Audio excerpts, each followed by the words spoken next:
হ্যাঁ ব্যবসার ইয়ের কথা বলছে, চাকরির ইয়ের কথা বলছে, সুন্দর একটা কথা বলছে।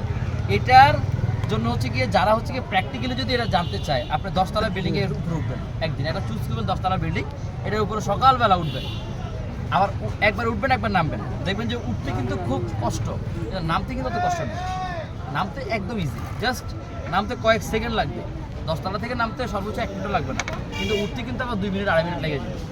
এটা কেন বলছি, এটা হচ্ছে গিয়ে ওই যে ভাইয়া যেটা বলছে, চাকরির লাইফটা এরকম যে প্রথমে আপনার হচ্ছে গিয়ে কষ্ট কম, আপনি পড়াশোনা করলেন, আপনার একটা অভিজ্ঞতা নিয়ে আপনি একটা কোম্পানিতে ঢুকলেন, ভালো একটা স্যালারি পাইলেন, আপনার হচ্ছে গিয়ে একটা লিমিটেশন চলে আসলো 50,000 টাকা আপনার স্যালারি, 50,000 টাকা, তখন আপনার লাইফটা কিন্তু 50,000 টাকার মধ্যে সীমাবদ্ধ হবে।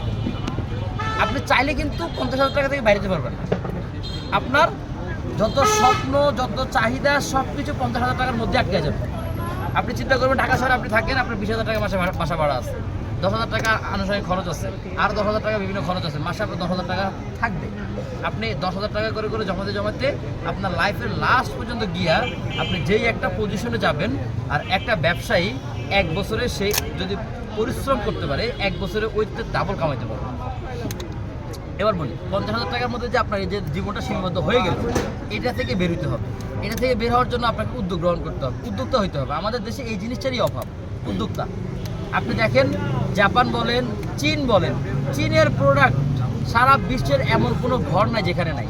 সারা বিশ্বের প্রত্যেকটা পরিবারে কোনো না কোনো প্রয়োজনের একটা প্রোডাক্ট আপনার চীনের আছেই। আমার নিজের বাসায় আছে, ভাইয়ের বাসায় আছে, কারণ ওখানে প্রত্যেক ঘরে ঘরে উদ্যোক্তা যেই দেশে উদ্যোক্তার সংখ্যা বেশি, ওই দেশে আসলে দরিদ্র হার অনেক অনেক কম।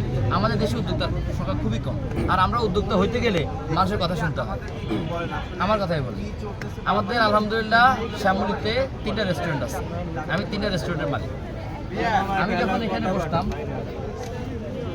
ভাইয়া একটা শেষ করছি, আমি যখন কথা মানে ইয়া করতাম, এখানে বসতে প্রথম আসছি, অনেক কাস্টমার আমার পরিচিত রেস্টুরেন্টের কাস্টমার যারা আমাকে দেখছিল, ভাই আপনাদের তো আলহামদুলিল্লাহ কোনো অভাব নেই, আপনি এখানে কেন? আপনারা তো কখনো চিন্তা করেন আপনি এখানে কেন? হ্যাঁ, তো আপনি এখানে কেন এভাবে বলতেছেন, মানে একটা খোঁচা, একটা পিন মারবেই, এই পিনটা কিন্তু আমরা মেন্টালি ডিপ্রেসে ফেলে দিব। তখন আপনাকে ভাবাবে কি রে ভাই, আমার তো আছে, আমার কি দরকার আছে আমাকে এখানে আসে। মানে উদ্যোগটা আপনি চেষ্টা করবেন হওয়ার জন্য, কিন্তু আপনাকে উঠতে দিবে না। হ্যাঁ, কিন্তু এই জিনিসটাই মন মানসিকতা চেঞ্জ করতে হবে আমাদের দেশে। আমরা হচ্ছে গিয়ে ছোটো থেকে যদি আমরা উদ্যোক্তা হওয়া শিখাই বাচ্চাদেরকে, তাহলে আমাদের দেশে দরিদ্র জিনিসটা থাকবে না, আমরা সবাই ব্যবসায়ী হব। দেখেন আমাদের দেশ থেকে মানুষজন হায়ার করে নেয় বিভিন্ন দেশে চাকরি করার জন্য, ব্যবসা করার জন্য কিন্তু কোনো দেশে নেয় না, নেয় চাকরি করার জন্য নেয়। আপনি দেখেন ইউরোপের প্রত্যেকটা দেশে আমাদের দেশ থেকে মানুষজন নেয় চাকরি করার জন্য। কোরিয়াতে প্রতি বছর যে সরকারিভাবে হোক বেসরকারিভাবে হোক হাজার হাজার লোক নিতেছে। কি জন্য নিতেছে ভাইয়া? ব্যবসা করার জন্য? চাকরি করার জন্য, মানে কামলা নিতেছে। কেন নিতেছে? কারণ তাদের দেশে মানুষ কাজ করে না, তারা উদ্যোক্তা, সবাই উদ্যোক্তা, সবাই হচ্ছে কি ব্যবসায়ী। তাদের তো ব্যবসাগুলো পরিচালনা করার জন্য তো মানুষ লাগবে, প্রত্যেকে আমাদের মতো গরিব দেশ থেকে। তা আমরাও যদি হচ্ছে কি সবাই যদি আমরা উদ্যোক্তা হই, তাহলে আমরা কোনো এক সময় ওই যে যেসব আশপাশে গরিব দেশ আছে, আমরা ওদের কাছ থেকে আমরা জনবল হায়ার করতে হবে।